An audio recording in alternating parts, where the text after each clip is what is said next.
Seja muito bem-vindo, seja muito bem-vinda. Tá no ar o Café com Política. No videocast de hoje, o assunto é a importância da televisão enquanto formadora de identidade de um povo, de uma nação ou de uma cidade, como é o nosso caso aqui na JF TV, a TV público-legislativa de Juiz de Fora, que está completando 8 anos em canal aberto. E está aqui com a gente para bater este bate-papo a publicitária Thalita Magnolo. Ela é pesquisadora associada do PPG-Com, o programa de pós-graduação em comunicação da UFJF. Thalita está lançando seu primeiro livro, a revista Intervalo e a Cultura Televisiva no Brasil, de 1960 a 1970. A obra investiga revistas brasileiras especializadas em TV e o papel na preservação da memória televisiva. O livro é fruto de anos de dedicação à investigação sobre imprensa e cultura televisiva. E enriquecendo ainda mais esse episódio, também aqui com a gente o jornalista Pedro Miranda. Igualmente formado pela UFJF no doutorado, tem experiência profissional nas emissoras Integração e TV Globo e no canal Globo News. Assim como Thalita Magnolo, Pedro é doutor e mestre em comunicação e membro do grupo de pesquisa Narrativas Midiáticas e Dialogias. Atualmente cursa licenciatura em História na Universidade Federal do Estado do Rio de Janeiro, onde pesquisa História e Memória da Mídia com ênfase no telejornalismo. Então estamos aqui com pessoas gabaritadas para conversar um pouquinho sobre televisão. Vamos então tomar aquele cafezinho, ficar ligado enquanto a gente conversa de política, televisão, memória e identidade.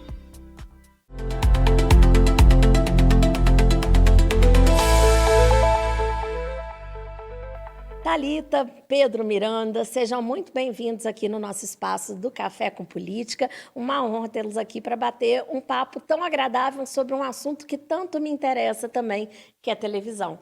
Thalita, está lançando o livro, né? Eu sei que é fruto de muito trabalho, muita dedicação mesmo de pesquisa, mas como a gente estava falando em off aqui, eu, por exemplo, né, minha geração de vocês, nunca ouviu falar na revista Intervalo, que você resgatou aí e fez um lindo trabalho. Então, como que surgiu isso, né? Já que você também nasceu muito depois da revista Intervalo já ter sido extinta, né? Então, como surgiu essa ideia, como teve início essa pesquisa aí que originou no livro? Sim, com certeza. Primeiro, eu preciso dizer que é um prazer estar aqui com vocês, né? Estar ao lado do Pedro, que é um grande colega, amigo também, e eu tenho certeza que esse debate vai ser muito enriquecedor. Mas, te contando como surgiu a pesquisa, a verdade é que, durante a minha graduação, eu pesquisei o Festival de MPB de 1967. Eu sempre gostei muito da época da ditadura, eu gostava de estudar essa parte da cultura, movimentos sociais, musicais. E aí, quando eu fui para o mestrado, eu queria continuar estudando os festivais. Então, foi algo que me tocou. Eu gostei de enxergar ali essas possibilidades contestadoras da música. Uhum. E aí, quando eu fui conversar com a minha orientadora, a professora Cristina Mussi, ela falou comigo, olha, você precisa escolher um canal. E a gente precisa achar um meio de comunicação para a gente estudar. Sim. E aí, assim, pensei logo na televisão, em algumas revistas, mas eu falei, poxa, todo mundo já estudou tanto isso, eu queria estudar alguma coisa diferente. E foi aí, fazendo algumas pesquisas muito simples, assim, na internet, que eu me deparei com a revista Intervalo. E aí, na ocasião, a única informação que eu achei foi que ela tinha sido a primeira revista a falar sobre TV com exclusividade aqui no Brasil. Achei essa informação muito importante. Aí eu procurei por livros, artigos, fui no site da Editora Abril, não achei muita coisa. E aí eu devolvi essa informação para a Cristina na época. E ela disse, olha, você pode desistir, usar um veículo mais conhecido, ou você pode pesquisar. E como eu sou muito teimosa, capricorniano tem disso, não é?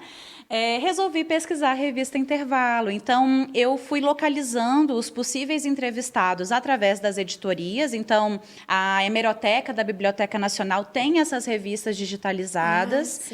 Então, foi através desse acervo que eu cheguei nesses entrevistados. Então, tem as editorias que me ajudaram um pouco a chegar nessas pessoas. E aí foi uma teia de contatos. Um indicava o outro, que indicava o outro.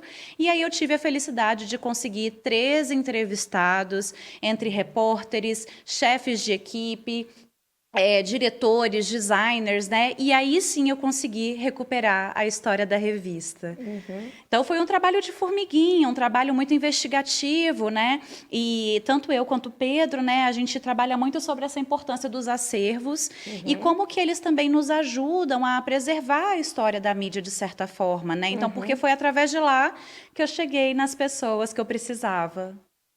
Vamos trazer o Pedro, então, para a nossa conversa. Pedro, você que já apresenta trabalhos em congressos com a Thalita, né? Estuda também, pesquisa mais ou menos nessa linha, né? De história das mídias, história de imprensa.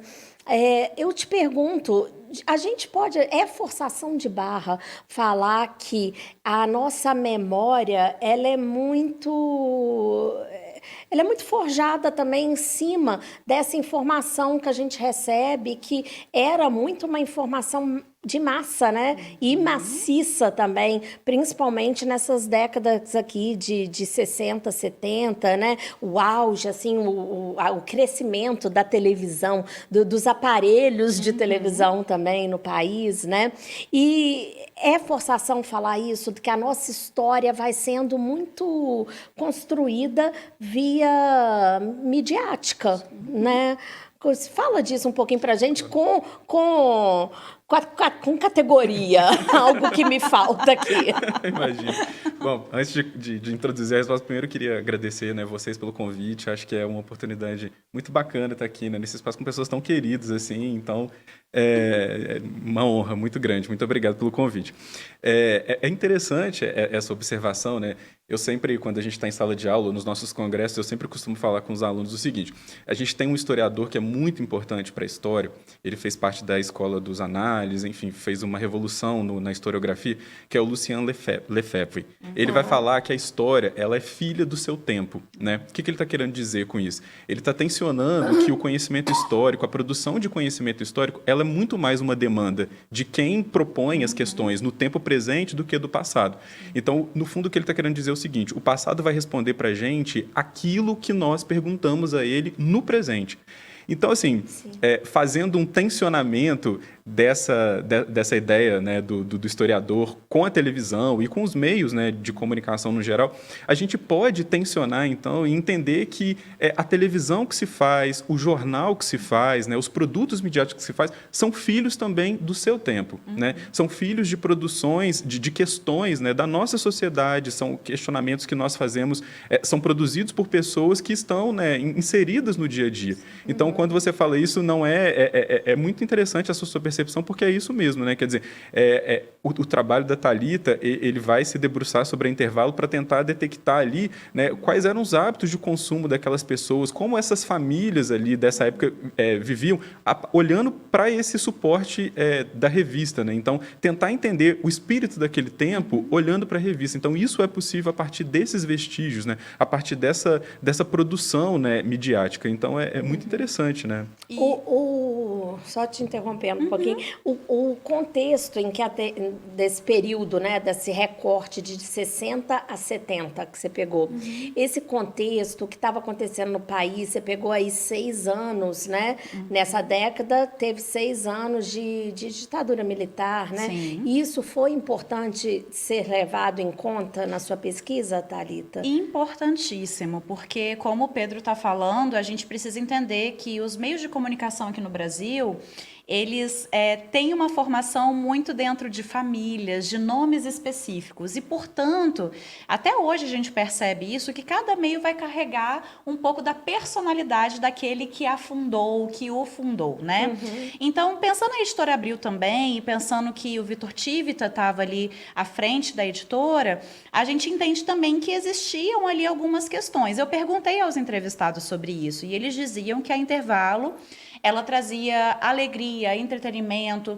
Ela não foi uma revista que falou de política, mas como a gente fala que nós estamos falando da memória e da história, o silenciamento também é uma resposta para a gente, né? Então, pensar que neste momento nós tínhamos cantores como Roberto Carlos, Caetano Veloso, né? Que era aí o nome da Tropicália, que era o movimento de resistência, ele estava na capa da revista. Mas, assim, quando a gente vai ler a matéria sobre ele, a gente não encontra esses vestígios vestígios, por exemplo, políticos, né, dentro do movimento que se construía. Mas tá aí na capa Alegria, de Sim, Alegria, Alegria, da canção. Que é justamente essa revista aqui, foi uma das que foram da cobertura do festival. Né? Eu consegui esse exemplar, eu achei fantástico ter conseguido ele, porque foi justamente a cobertura do festival que eu estava estudando. E aí, se eu puder fazer um último adendo sobre essa questão, o que a revista Intervalo trouxe de mais diferente, que me deixou até mais instigada para estudar, foi que ela trouxe a programação televisiva de forma impressa. Para aquele momento, Inédito. isso era uma inovação. E a programação televisiva, para além de organizar a TV, ela organizava as pessoas. Né? Então, eu acho que isso entra um pouco no que o Pedro disse pra gente. Então, era a TV moldando os nossos hábitos, moldando a hora que a gente sentava no sofá para assistir determinado programa. E que, de certa forma, ainda acontece na TV aberta, né? Mas isso, naquela época, foi uma inovação. Então, ela ajuda a organizar isso também. Então, acho que é uma questão relevante para a gente colocar aqui. As pessoas em volta do televisor, né? Igual antes, era em volta ali do rádio. Exato. Acho que é interessante nisso que a Thalita fala, observar também como que a revista ela vai espelhar também o que era a televisão nessa época, né? Que era uma televisão oficialista, né? Uma televisão que estava ali, que foi muito incrementada, muito desenvolvida também em função do governo autoritário daquele período, né?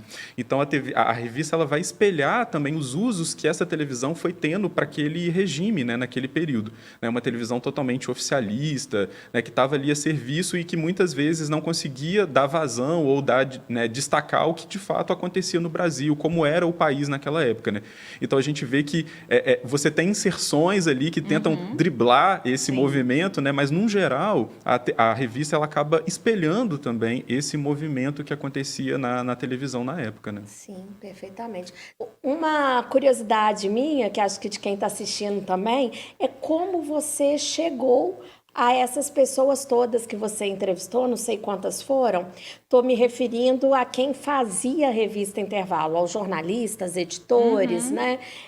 Como é que foi isso, de chegar até eles, né? Conseguir. Alguns, infelizmente, já faleceram, né, Thalita? Outros faleceram no processo de pesquisa. Sim, nossa, foi um trabalho muito minucioso e investigativo, eu posso dizer, né? A primeira pessoa que eu cheguei foi a jornalista Marilda Varejão.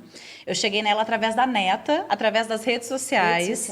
E aí foi foi esse, tipo, pegando mesmo as indicações. E Marilda, ela tinha vários contatos. Então, foi graças a ela mesmo que eu fui chegando em outras pessoas. Eu fiz entrevista no Rio, Petrópolis, São Paulo, Vinhedo. Então, rodei muito aí para chegar nessas pessoas.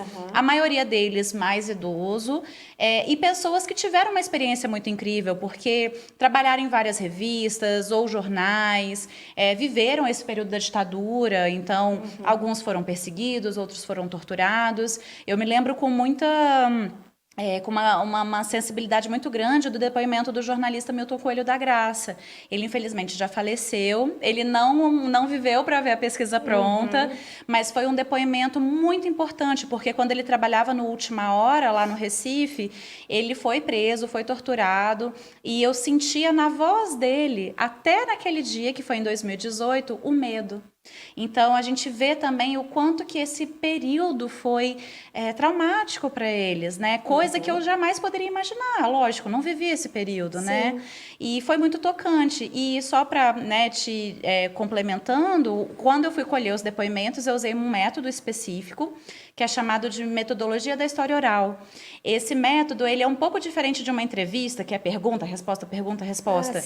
Ele é um método que deixa o entrevistado mais livre, ele é um método que valoriza a emoção, a fala, é uma coisa mais subjetiva, que é o que eu buscava. Então, eu estava trabalhando com pessoas ali que talvez não tinham a memória em perfeito estado, mas que estavam me trazendo muitas informações úteis. Então, tinha validade através desse método. Sim, perfeitamente. Foram quantos esses jornalistas que você conseguiu resgatar? Foram 13 entrevistas. 13. Muita coisa. Muita coisa. Deu para fazer um turismo empreendedorismo e tanto aí indo atrás de cada um deles, né? A gente passeou bastante, mas foi muito importante, assim, Com gravar a certeza, entrevista, conversar com eles. E foi graças à fala deles que eu consegui fazer essa reconstrução, porque eu tinha que bater o que eles falavam com o material documental. Sim. Então, será que é isso mesmo? Será que eles estavam nessa época mesmo na revista? Então, eu ia batendo o editorial, a editoria, perdão, né? Ia vendo o que eles estavam falando ali para ver se batia mesmo também as informações. Esses exemplares, né, e tem mais, você conseguiu com eles ou em jornaleiros antigos? Como alguns eu consegui com os entrevistados, eles me deram, achei isso muito legal da parte deles, eles viram ali, né, o valor da pesquisa, e muitos também achei em sebos, muitos sebos. Sebo também, né? Que bom. Isso é muito bom. Aqui, vamos assistir um vídeo. Tem um vídeo, Pedro, com os recortes de partes dessas entrevistas. É um vídeo curtinho, mas dá para a gente ter uma noção e matar essa curiosidade de ver ali o rostinho, como estão essas pessoas hoje, que lá em 60, 70 trabalharam na Intervalo, né? Vão colocar o vídeo, então, para a gente assistir? Quando o Intervalo nasce, o modelo era uma revista americana chamada TV Guide. TV Guide era uma revista semanal, formato pequeno. Você vê que o Intervalo nasce em formato pequeno, inspirada na TV Guide.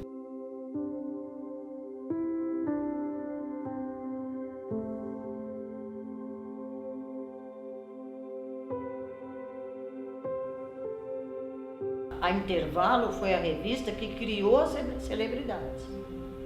Porque antes disso não existia celebridade. As pessoas andavam na rua normal. Quando o Intervalo começou a fazer fofoca, mostrar o namorinho de fulana, o casamento de ciclana, ou não sei o quê, nós criamos as celebridades sem querer e sem saber que a gente estava criando, mas nós criamos. O importante para as pessoas na revista, quer dizer, talvez mais do que o noticiário que ela trazia, era a programação de televisão. No final da revista tinha a programação de todos os canais. As pessoas ficavam sabendo qual era o filme que ia passar. Essa era a grande jogada. Aí a gente começou a trazer muita coisa, assim, de bastidores, de assistir as novelas e ver os bastidores da novela e conseguir entrevista. E era a única revista de televisão no Brasil. Tem a visão de que o artista que é o nosso ganha-pão. O artista é a nossa razão de viver.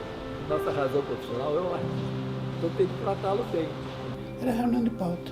Toda segunda-feira, 9h da manhã, reunia toda a redação e conversava 1 hora, 2 horas, 3 horas, fazia pauta. Aí montava a pauta e só seguia a pauta. Claro que era tudo manual, né? Você montava as letras, letra por letra, chegava o texto, colava o texto, tudo, mandava as páginas. Era uma mão de obra impressionante. Nós trabalhávamos até altas horas, ninguém reclamava, era tão apaixonante a época. Era uma época romântica. Era uma equipezinha bem montada, entendeu? Era pequena, não era grande, mas dava para fazer uma revista legal. Era uma revista bonita, tinha uma capa bonita, tinha matérias interessantes. Era assim muito animada, aí vinham os artistas. Então era uma convivência muito legal e era uma convivência também não competitiva. Era uma revista que tratava da vida na televisão, ela tinha que ter muita foto. Imagina, você lidava com o público que via a televisão. Você não tem foto, como é que faz? As pessoas queriam ver, viam na televisão, mas queriam ver impresso. Impresso, sempre você tem uma imagem e vai ficar um tempão olhando, né? É isso que as pessoas procuravam, né? Muito bom o vídeo, né? E uma coisa que me chamou muito a atenção foi aquela senhora que disse da formação da celebridade, né? Que eles ali na Intervalo, eles criaram a figura da celebridade, que não existia, não se referia aos artistas, atrizes, como celebridade, né? Esse mito. E eu achei o máximo isso. E como que a gente fala em celebridade hoje em dia, né? Muito, muito. E eles, de fato, construíam, né? Era uma relação muito amigável dos famosos com o pessoal da revista. E eles pegavam essas matérias, tentavam fazer uma coisa que ia chamar a atenção do leitor, né? Então, a todo momento, misturando ali uma informação com uma fofoca, né? E criando esse lugar mesmo, esse espaço de conversa. A revista, ela tinha vários espaços também que ela conversava com o leitor. Ela tinha a carta dos leitores, por exemplo. Então, eles podiam mandar elogios, perguntas, dúvidas, pedidos, e ela tinha o hábito de responder. Então, hoje o que a gente faz em segundos no Instagram, naquela época demorava um pouquinho mais, mas ela também conseguia estabelecer esse diálogo com as fãs, né? As chats da época. A carta dos leitores, né? Será como é que era o acesso da população à revista, Pedro? Você consegue ter essa ideia, assim, como é que as pessoas acessavam e lidavam com publicações desse tipo, que na verdade era a única publicação desse tipo quando ela começou, né? Sim. A única publicação sobre televisão no Brasil. Eu penso que o acesso à televisão nesse período, sobretudo ali no final da década de 50, 60, ainda era muito limitado, assim, quer dizer, era um veículo que ainda estava se popularizando, né, ainda e tal. era a TV do vizinho, né? Exatamente, a gente tinha esses hábitos, né, eram os nossos hábitos de consumo, assim, recorrer ao vizinho que às vezes tinha e tal. Então, mas é interessante observar, né, esse desejo de ter acesso a essas informações sobre a televisão, né, que é algo que hoje para a gente parece tão familiar, né, mas quer dizer, nessa época a gente já tinha, e essa era uma forma de recorrer, né? Com relação ao público-alvo, o que você pensa assim, sobre quem que você acha que era o público-alvo? O que vocês detectam lá como público-alvo? Então, a gente investigou e parece que, de fato, era um público feminino, mais né? jovem, e que era um público que estava atento, se não aos cantores, aos festivais de música ou programas de auditório. Era muito nessa vibe, assim, tinha sorteio de brinde, de LP, então era um público mais feminino. E acho que é interessante observar também, né? Hoje a gente trabalha com um conceito muito interessante que a gente chama de televisão expandida, né? Que é essa TV que também ocorre fora ali da janela, né, da televisão. Então, são esses programas que vão para podcast, que vão para outras plataformas, tudo no ecossistema da televisão. A gente pode também, de certa forma, né, pensar na revista Intervalo como essa TV expandida, né? Essa revista que fala sobre a TV também, que dá a saber sobre a TV, né? Que reverbera, né? Que reverbera, exatamente. Acho que é interessante a gente pensar também, né? É claro que assim, né, para não incorrer em anacronismo, a gente pensa, né, isso a partir, né, do olhar que a gente tem hoje, né? Mas tensionando, é bacana pensar, né, como é que essa revista ela também fazia circular também esse saber sobre televisão, né? Esse como ver televisão, a revista também traz esses tópicos, né? Interessante. Sim. E a organização que a Thalita falou, que eu achei o máximo. Deixa eu ver ali que horas que passa o quê, que horas para eu organizar aqui meu jantar, o horário disso, o horário daquilo. Convidar minha vizinha. Os jornalistas até falavam, né, que as pessoas tinham o hábito de deixar essa revista em cima da televisão mesmo, literalmente. Então, era um guia ali que eles consultavam, escolhiam qual emissora assistir, não eram tantas assim, mas ainda assim faziam ali uma escolha, né, e assistiam o programa que mais agradava. Sim. Thalita, a revista, ela deve sim ter ajudado a lançar muita gente, né? Por exemplo, a gente vê aqui o Caetano Veloso na capa, o Roberto Carlos em outra, né? E provavelmente outras pessoas aí que a gente não conhece tanto. Chico Anísio é esse aqui, muito bom. Aí ela tá também em diferentes formatos, né? Ela esteve em formato... Sim, pequenininho. Tá me fugindo o nome, né? Mas esse formato caderno pequeno, o formato revista maior, né? Sim, eu posso até contar para vocês, né? A revista, ela começa então nesse formato pequeno. Então essa aqui foi a revista número 0, a primeira ela de foi todas. feita justamente para vender a ideia da revista. Então eles fizeram como se fosse uma revista, mas para conseguir patrocinadores, né? E essa aqui eu ganhei de um entrevistado. Essa aqui foi uma relíquia que ele me deu na época, eu fiquei até um pouco assim, mas ele falou, não, leva, você vai fazer um uso muito melhor do que eu, né? Ficar guardado, então, tem essa curiosidade. Um pouco mais à frente, a revista... E é o Chico Anísio e quem? Você sabe? Não sei não. Aí é demais, né? Mas tem aqui, ó, Chico Anísio personificando o Coronel Limoeiro e Maria Tereza.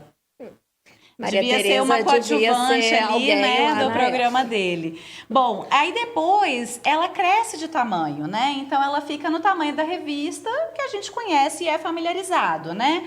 E mantém o nome ainda Intervalo e tudo mais. Só que num terceiro momento, que aí, até segundo os entrevistados, é o que causa a decadência da revista, é quando ela muda de nome, então ela se transforma em Intervalo 2000, e ela para de falar tanto de TV. ela começa a falar também de outros casos, de cotidiano, de sociedade. Não é necessariamente uma coisa ruim, mas para o público que era fiel à revista, isso foi uma quebra da expectativa. Sim, sim. E aí os entrevistados dizem, né, que ela começou a fugir muito do que ela se propunha, que era trazer justamente a televisão, e aí tocou vários outros assuntos, e ela chega ao fim, né, em 72, mas tendo essa trajetória, né, que vai da pequenininha até a Intervalo 2000. E que foi muito inovador, né?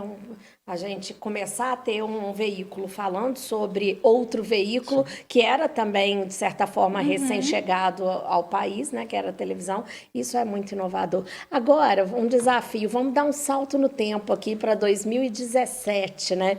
Em 2017, vocês acompanham um pouco aqui da nossa TV, da TV Claro, Público-Legislativa, né? Que é a JF-TV.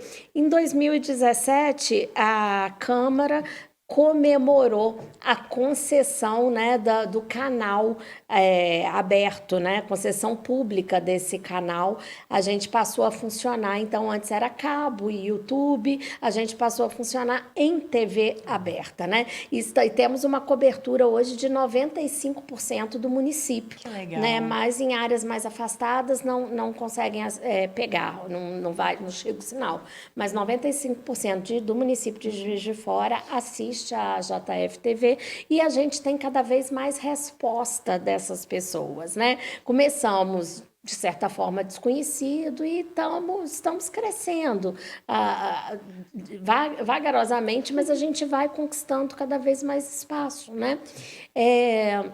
Eu queria falar disso, de uma TV, a gente ter uma TV local, né? Uma TV pública que é legislativa, já que estamos aqui na Câmara, uma TV que faz parte da rede de TVs legislativas, né? Que a gente tem a TV do Senado Federal, da Câmara dos Deputados, e cada estado tem sua assembleia, e vários dos estados brasileiros têm as suas TVs legislativas também, da Assembleia Legislativa de Minas, que é pioneira, e outros. E alguns municípios de Juiz de Fora têm essa vantagem, esse privilégio de ter a sua TV legislativa também. Lógico que não são todos os municípios que têm, né?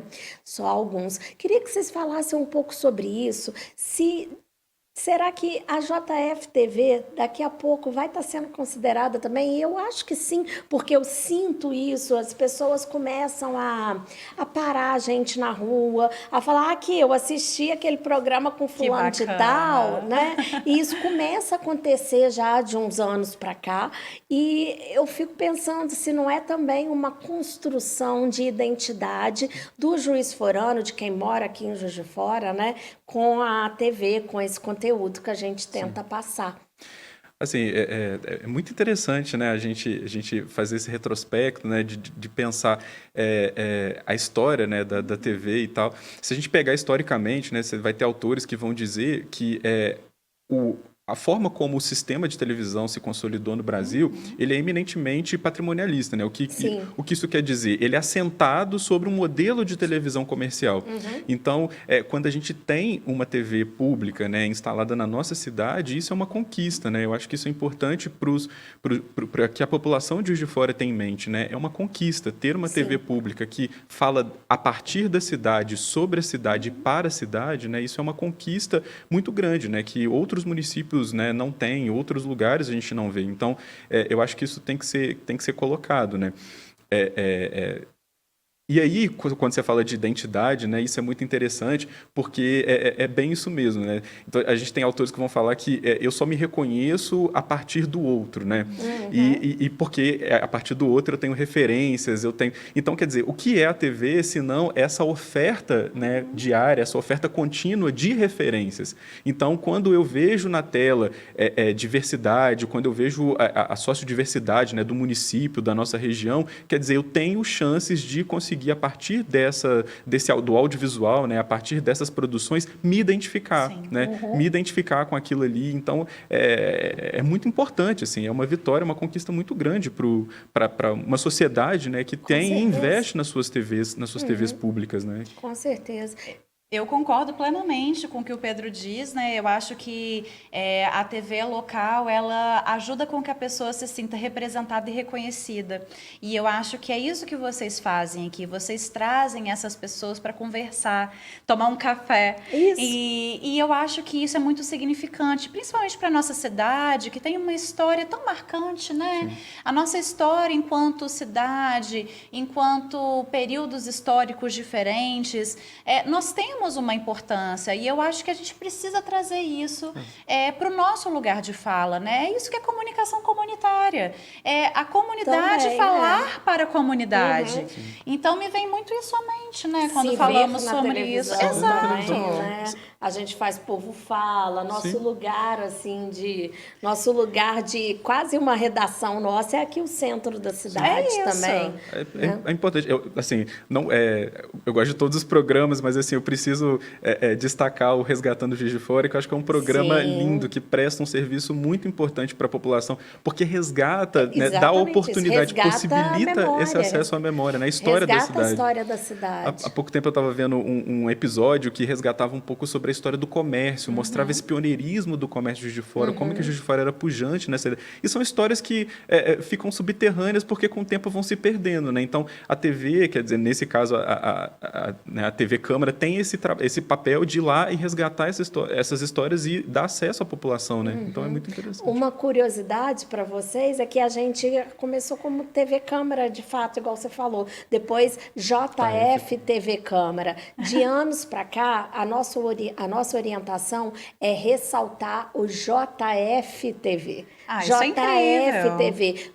Exatamente por uma questão de identidade, querendo ser a TV de Juiz de Fora. Aqui você se assiste, né? Aqui você sabe o que acontece na cidade e principalmente o que é a nossa função principal, que é a transparência do poder legislativo, né? Porque você pensa bem, as pessoas votam, daí a pouco não sabem quem votaram, não sabem o que é Câmara, o que é Prefeitura, o que se faz lá na Câmara Municipal de Juiz de Fora, que pessoas trabalham lá, né? E a gente consegue agora mostrar em tempo real, ao vivo, né? O que acontece na Câmara Municipal de Juiz de Fora, quando os vereadores se reúnem e o que eles estão discutindo. Isso é 100% exibido ao vivo. Eu acho que isso é de um ganho para a cidade, de uma riqueza muito grande, porque a população, o cidadão, ele precisa se envolver nessas discussões. Ele precisa, por mais que ele não venha até a Câmara participar de uma audiência pública, de uma reunião ordinária, extraordinária, ele tem a possibilidade de assistir da sua casa, do seu celular, do seu computador, de onde for, as discussões que estão acontecendo aqui. Quando que a prefeitura vem até a Câmara para discutir algum assunto. Tem pessoas que param a gente na rua para falar que adoram para ver quando o bicho está pegando, porque existem também discussões acaloradas, o que mais existe, né? Essa é a função democrática mesmo, é o debate, né? A Câmara existe muito para isso, né? Para esse debate, para debater a cidade. Garantir um direito constitucional, né? Um direito, assim, dar acesso à população, né, à informação, mas, sobretudo, às discussões, né, legislativas que dizem respeito à vida cotidiana, né, à vida de cada um, assim. E pensar também, né, gente, que a nossa memória a gente constrói no presente, né? Então, o que a TV faz hoje é justamente isso, é construir essa memória para que no futuro a gente olhe para trás e tenha essas informações, né?